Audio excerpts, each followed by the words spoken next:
Ohio State has the most pressure-packed situation in college football this year, despite the fact that they just won a national championship last year. And that pressure solely relies on the shoulders of offensive coordinator Brian Hartline and their new young starting quarterback Julian Sayin. You might be asking yourself, George, how could there be that much pressure because they just won a national championship? Because at Ohio State, you don't rebuild, you reload. And now they got a program legend calling the offense after Chip Kelly graduated back to the NFL, back to the Raiders, and a former consensus top 3 high school quarterback recruit in Julian Sayin is taking over for Will Howard. Now, the Buckeye faithful, they are absolutely notorious for what they call a high standard and what outsiders might consider a complete lack of patience. And even as an outsider, right? I'm looking at this receiving corps: Jeremiah Smith, Brandon Inniss, Carnell Tate, Mylon Graham, and wondering if Julian Sayin might throw for 3,500 yards literally on accident. But anything else isn't going to be tolerated. Oh, you don't believe me? Okay.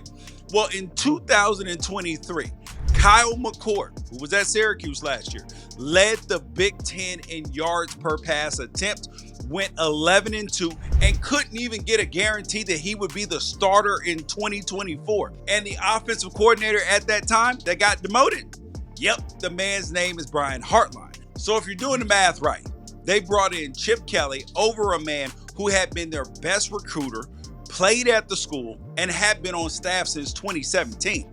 All because the team had 1 year where the offensive ranked behind both New Mexico and New Mexico State in total yards. And now you got Brian Hartline on his second chance with the receiving corps that he has built to be the envy of college football, coming off a national championship, and he's got to rely on a quarterback that has thrown all of 12 passes in the last 2 years to prove that he's finally ready to meet the moment. That's literally the definition of pressure. And Ohio State fans, you guys sound off. Where does this offense need to rank in order for you to be happy?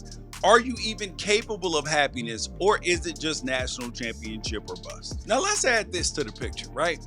So yes, there's a lot of pressure on Ohio State for this year, but think about it. They're probably going to lose Brian Hartline, who is their best recruiter, one of the best recruiters in the nation, and a man who has put so many first-round wide receivers in the NFL. He's probably gone from Ohio State this year, like 99%.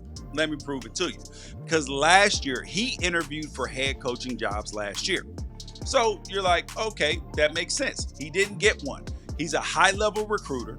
And if he does a good job at offensive coordinator this year, you don't think he will be a head coach next year? Yes, he will.